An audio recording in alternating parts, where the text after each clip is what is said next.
Near the horizon, we cannot say whether there are particles or not in absolute terms. This notion is relative. The existence of these particles depends on the observer.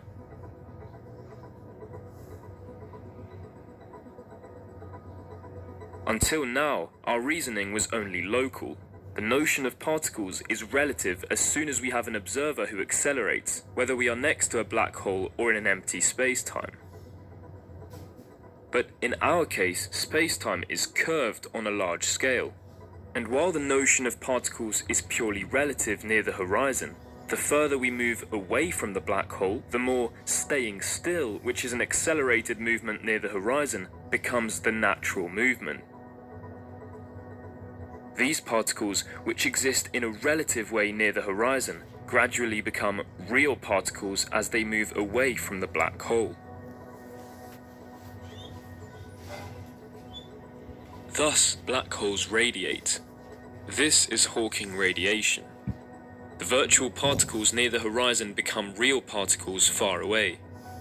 The curvature of space-time makes the transition between a region where we need to accelerate to remain motionless and a region where being motionless is natural. We understand that this radiation does not escape from inside the black hole. Nothing comes out. The particles we detect far away originate in the quantum fluctuations just outside the horizon. An intuitive way of interpreting this phenomenon is to imagine the vacuum as a soup of virtual particles which appear in pairs, one of positive energy, the other of negative energy, and immediately annihilate. Usually, these virtual particles cannot become real particles. They remain undetectable, especially because a real particle must necessarily have positive energy. These pairs of virtual particles, one which has a negative energy, must therefore disappear. But inside a black hole, the curvature is so intense that the notions of time and space are reversed. From an external point of view, this allows the particles inside the black hole to have a negative energy. When a virtual pair appears on the horizon, the negative particle thus has a chance to exist. If it is captured by the black hole, it is now allowed to become a real particle, while the positive particle can escape away. By absorbing these negative particles, the black hole loses more and more energy. And little by little, Hawking radiation makes black holes evaporate.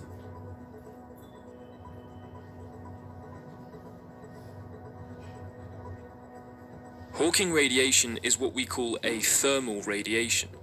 Its spectrum matches perfectly the spectrum that an object would emit due to its temperature. We can thus assign a temperature to black holes corresponding to the energy of their radiation. Large black holes are very cold because at their horizon the curvature is very mild. They evaporate very slowly. And the smaller a black hole, the more energetic its radiation, corresponding to a high temperature. This is a very peculiar property of black holes. Usually, when a body radiates energy, its temperature decreases. But a black hole that radiates shrinks, and its temperature rises. By losing energy, black holes heat up, and the evaporation accelerates more and more.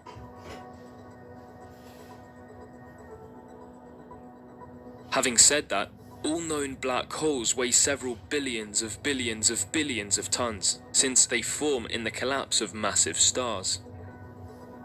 Their radiation is extremely weak. Its temperature reaches at most a few billionth of a degree above absolute zero, and it consists only of massless particles such as photons. The evaporation is thus completely negligible. It would take several thousands of billions of billions of billions of billions of billions of billion times the age of the universe to watch them evaporate. Furthermore, the universe is filled with radiation from the Big Bang, the cosmic microwave background. Absorbing this radiation, black holes in reality grow bigger.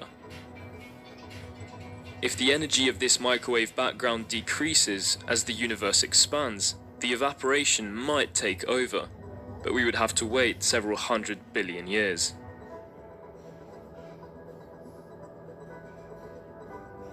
However, there could potentially exist small primordial black holes formed just after the Big Bang, whose evaporation could be ongoing right now. We hope that their radiation could one day be detected. For the moment, Hawking radiation remains a theoretical result. It is currently impossible to detect. We certainly have to wait for a real theory of quantum gravity to understand this phenomenon with precision. In particular, the last instance of the evaporation, when the radiation is most intense. Still, it is a very solid prediction. Many different calculations lead to these same conclusions. In 1974, Hawking calculated the gravitational collapse of a star and how the formation of the black hole affects the quantum fields. A more abstract method is to study time not as a real number, but as an imaginary number. This is a technique from statistical physics. The imaginary time loops back on itself, and we recover the black hole's temperature from the length of these loops. Experimentally, we are already studying the phenomenon using analogies. In particular, we can create a flow of fluid in the lab that mimics the conditions of a black hole, with a sort of horizon that separates a supersonic flow from a slower flow. On one side, sound waves can escape, and on the other side, since the fluid is faster, they are captured. These analogies are not perfect, but the equations that describe them are close to those of the true phenomenon, and several experiments have led to promising results. Hawking's calculations and the research that followed helped bridge the gap between gravitation and quantum physics, opening the first paths towards a unification of the two realms. For the first time, a formula, that of the temperature of a black hole, involved all the constants of modern physics, bringing together relativity, gravitation, quantum physics, and thermodynamics. The evaporation of black holes raises many questions and leads to paradoxes in our current understanding of physics. Usually, in physics, knowing its final state, it's possible in theory to deduce the initial state of a system. But two perfectly identical black holes might have formed from two different stars. And after they evaporate, there would be no traces left of what happened. This is the information paradox. The information of what was captured by a black hole seems to be lost forever once it evaporates. Perhaps this information remains at the horizon and is captured and taken away as Hawking radiation escapes. Or maybe the black hole doesn't totally disappear and leaves a tiny remnant that holds all the information. At the moment, we still don't know. Finally, in recent years, Hawking radiation has helped highlight an even stronger paradox, linked to the fact that the virtual particles which separate at the horizon should remain entangled forever. This paradox brings out the limits of our current models, of which some principles might have to be abandoned in the hope of one day finding a theory of everything. One approach to solving this problem is to abandon the equivalence principle, which says that nothing special happens at the horizon. Some believe that there might be a mechanism that somehow violently breaks the entanglement between the escaping particle and the infalling one, a sort of firewall.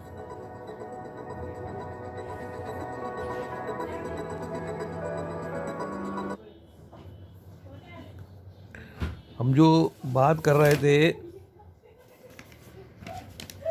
वो Hawking radiations की बात कर रहे थे.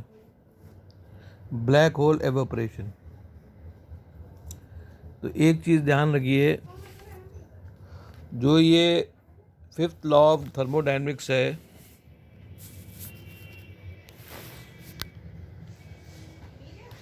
Fifth law of thermodynamics में जो energy black star में जाती है वो energy pool of the universe में चली जाती है। तो ब्लैक स्टार कभी भी हीट अप नहीं होता है। और दूसरी ये है कि वहाँ पे एवोपरेशन शब्द जो है वो गलत है। तो fate of the black star क्या होता है? Fate of the black star में ये दो बाइनरी ब्लैक स्टार्स हैं, ये एक दूसरे की ग्रेविटी फील्ड में चक्कर काट रहे हैं। फिर ये सिंगल ब्लैक स्टार बन गया, ये भी ग्रेविटी इफेक्ट देता है। और इसके बाद जब ग्रेविटॉन्स का काम ख़त्म हो जाता है तो वो एंटी ग्रेविटी इफेक्ट देता है, और जो ब्लैक स्टार था वो बस्ट कर जाता है और एटमॉस्फेयर में एंटी ग्रेविटॉन्स रिलीज होते हैं जो LIGO द्वारा डिटेक्ट होते हैं। तो जो एंटी ग्रेविटी है, same graviton particle, energize graviton जो माइंड से ग्रेविटी इफेक्ट दे रहा था, वो ग्रेविटी इफेक्ट देना बंद कर देता है।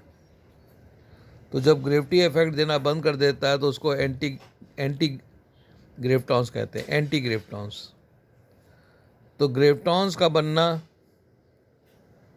जो ग्रेविटी इफेक्ट देता है और एंटी ग्रेविटॉन्स का बनना, ये दोनों माइंड से होता है। तो ये कहना कि ब्लैक होल होता है, ब्लैक होल सिंगुलरिटी होती है, स्पेस टाइम कर्वेचर होता है और इंफॉर्मेशन पैराडॉक्स होता है, evaporation of the black hole होता है, तो ये सब मिथ हैं। बेसिकली ब्लैक स्टार का जो फेट है वो डिके है, एवोपरेशन नहीं है, वो डिके है। और वो डिके के अंदर बस्ट करता है, और जो भी स्टफ है वहाँ पे न्यूट्रॉन स्टार का, क्वार्क का, वो सब डिके करके एंटी ग्रेविटॉन्स बनाता है। एंटी ग्रेविटॉन्स के माने हैं कि ग्रेविटॉन का फंक्शन ख़त्म हो गया है और वो रप्चर करता है, और वो ग्रेविटॉन्स इंटरस्टेलर स्पेस के अंदर फैलते हैं जो LIGO द्वारा डिटेक्ट होते हैं। तो स्प्रिंग बैलेंस जिसको डिटेक्ट करता है वो एनर्जाइज ग्रेविटॉन है, वो ग्रेविटी है। और LIGO जिसको डिटेक्ट करता है वो एंटी ग्रेविटॉन्स है। वो एक ही पार्टिकल का दो माइंड का एग्जीबिशन है। अगर वो माइंड एग्जिबिट कर रहा है, ग्रेविटी इफेक्ट दे रहा है, तो ग्रेविटॉन है। अगर वो पार्टिकल ग्रेविटी इफेक्ट नहीं दे रहा है तो वो एंटी ग्रेविटॉन है। ये ऐसा समझिए कि फ्रेंड एंड फी, एक ही आदमी फ्रेंड है और एक ही आदमी फी है, दुश्मन है। जबकि पार्टिकल एंटी पार्टिकल में दो तरह के पार्टिकल होते हैं, एक का बिहेवियर प्लस है तो दूसरे का बिहेवियर माइनस।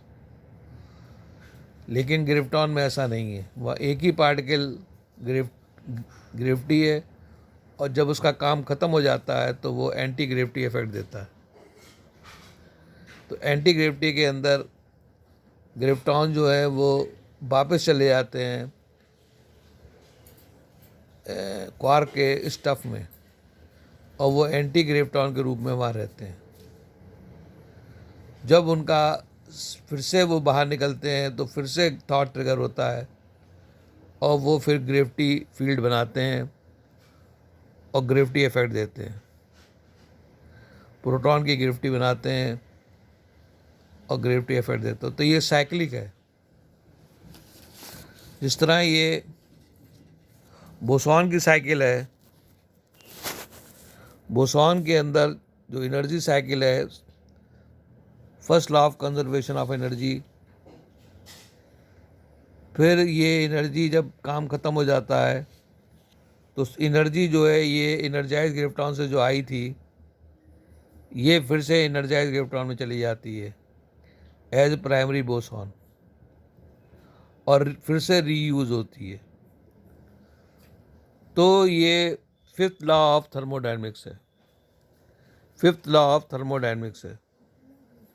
फिफ्थ लॉ कहता है energy is a conscious particle and it has cyclic property. तो एनर्जी का सोर्स एनर्जाइज ग्रेविटॉन है। यहाँ से एनर्जी पार्टिकल के रूप में निकलती है और charge, heat, light, mechanical energy, chemical energy, sound और सभी एनर्जी के अंदर ट्रांसफॉर्म होती हुई ये फिर से energy pool of the universe में चली जाती है और फिर से रीयूज होती है। तो कहने का मतलब ये है जिस तरह बोसॉन की साइकिलिक है, इसी तरह फर्मियन का भी साइकिल है, फर्मियन की भी साइकिल है। तो जो एंटी ग्रेविटी है, ये एंटी ग्रेविटी स्टार की जब ब्लैक स्टार डाई करता है तो ग्रेविटॉन्स एंटी ग्रेविटॉन्स में ट्रांसफॉर्म हो जाते हैं और रप्चर होके वो एटमॉस्फेयर में फैलते हैं, जिनको LIGO डिटेक्ट करता है। तो आज हमने देखा जो थर्मोडायनेमिक्स के लॉज हैं वो ब्लैक स्टार में दूसरे हैं। थर्मोडायनेमिक्स के लॉज ब्लैक स्टार में दूसरे हैं। वहाँ पे कोई भी एवोपरेशन नाम का कंसेप्ट नहीं होता। तो स्टीफन हॉकिंग साहब ने जो हाइपोथेसिस बनाई है ब्लैक होल एवोपरेशन की, वो गलत है, क्योंकि ब्लैक होल नाम की कोई चीज़ एग्जिस्ट नहीं करती है। वो ब्लैक स्टार है जो कि एंड में डिके करके बस्ट करता है और उसके ग्रेविटॉन्स, एंटी ग्रेविटॉन्स रिलीज होते हैं जो कि LIGO द्वारा डिटेक्ट होते हैं।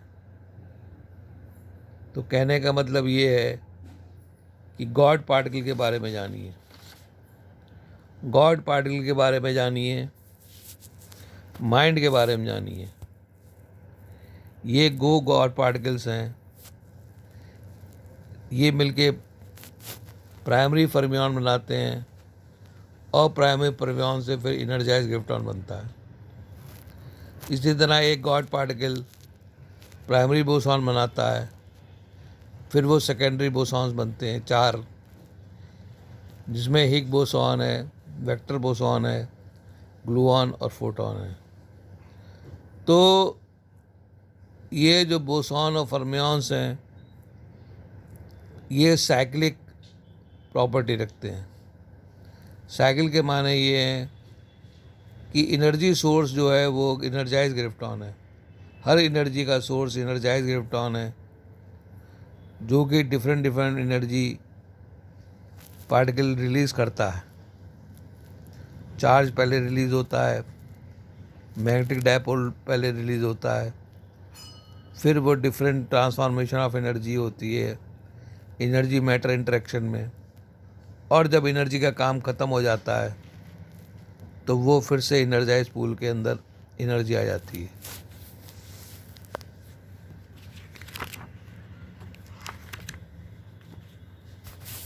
ये गॉड पार्टिकल का स्ट्रक्चर है, इसको जानिए। 2 गॉड पार्टिकल हैं, माइंड और मास के बने, और यूनिवर्स में कैसे ये कॉन्शियस ऑर्गेनिज्म हैं। कॉन्शियस के माने हैं ये आपस में बात करते हैं और अपना रूप बदलते हैं। तो हमारा यूनिवर्स फिजिकल यूनिवर्स नहीं है, ये डिवाइन यूनिवर्स है और डिवाइन यूनिवर्स में माइंड से काम होता है। तो माइंड के बारे में जानिए, गॉड पार्टिकल के बारे में जानिए और high centre of the universe के बारे में जानिए। धन्यवाद।